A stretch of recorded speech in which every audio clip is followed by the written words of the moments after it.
From TLDR News, this is your daily briefing for Friday the 20th of May 2022.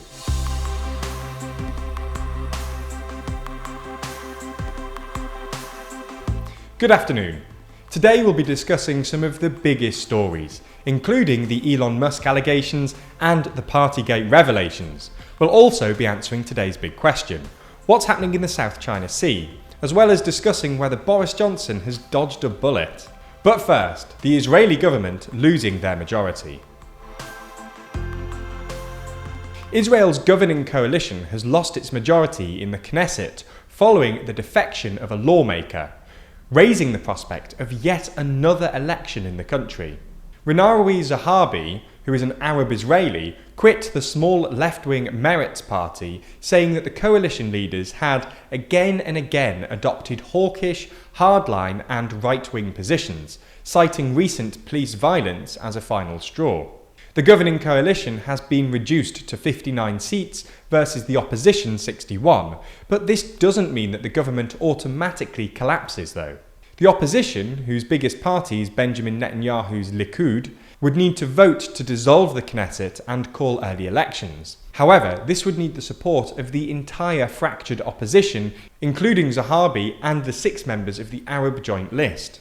If this happens, Israel will be headed for its 5th election since April 2019. Moving on to Elon Musk now, and a SpaceX flight attendant accused him of exposing himself and propositioned her for sex, according to documents seen by Business Insider.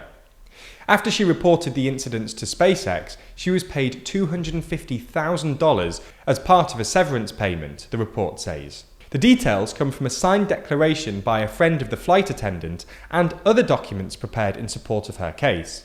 Musk tweeted that the allegations are utterly untrue. When Business Insider originally contacted Musk ahead of publishing the story asking for comment, he replied asking for more time to respond and said that there was a whole lot more to this story. Musk, who recently announced that he would vote for the Republican Party, has called the story a politically motivated hit piece and suggested that the story was designed to interfere with his Twitter acquisition. There's more on the way, but be sure to subscribe and ring the bell to make the daily briefing part of your daily routine. Or just search for us on your podcast app to listen along. Canada has announced that it will ban 2 of China's largest telecom equipment providers, Huawei and ZTE, from its 5G networks. Announcing the move, Canada's Innovation Minister stressed banning the 2 would protect the safety and security of Canadians. Companies that have already installed equipment made by either Huawei or ZTE, be it for 5G or 4G networks, will be required to cease its use and remove it. The federal government will not be compensating companies. The move hasn't come as a surprise to, well, anyone. Until yesterday, Canada has been the only member of the Five Eyes Intelligence Sharing Alliance not to impose some kind of restriction on either Huawei or ZTE. China has warned in the past that a ban on Huawei could prompt retaliatory measures. Whether and how they follow through on that is anyone's guess.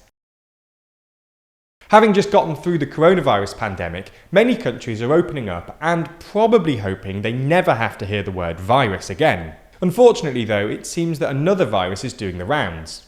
This time, it's monkeypox. New cases have been found in many European countries, including the UK, the US, Canada and Australia. The disease is a viral infection, which most people recover from in a few weeks, and luckily it does not spread easily between people.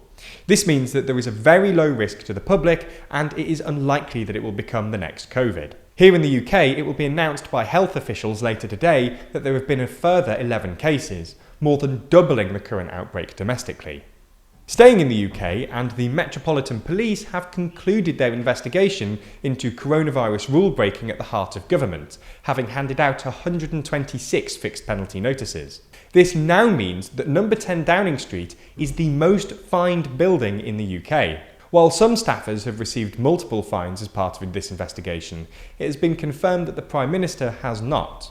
While a few months ago the revelation of widespread rule-breaking may have threatened Johnson's position, it now seems that thanks to Beergate and the slow release of information about Partygate, the electorate are more willing to move on and look past it. Perhaps the imminent publication of the full Sue Gray report will change things if it is catastrophic enough for the government, but that is far from guaranteed. That's all we have time for on YouTube today, but if you want more on the ongoing Partygate scandal in the UK, in the extended daily briefing, myself and Rory discuss Johnson's position in all this and if his time in number 10 could be brought to an end. We'll also be answering today's big question: what's happening between Xi and Biden in the South China Sea, over on Nebula. Nebula subscribers not only get everything you've already watched ad-free, but also an extended edition of the show every single day, available to watch on Nebula or stream on your podcast app of choice. So if you want to support the channel and get a more extensive daily briefing every day, you'll want to sign up. And there's good news. Our friends at CuriosityStream, the streaming service which offers some of the best documentaries, is offering a deal whereby you can get both platforms, CuriosityStream and Nebula, for less than $15 a year. That's all the best documentaries you could want on CuriosityStream, and then more TLDR on Nebula, including the extended briefing, other full exclusive TLDR videos, and it's always ad-free. Click the link below to get both services for less than $15 a year and support the channel.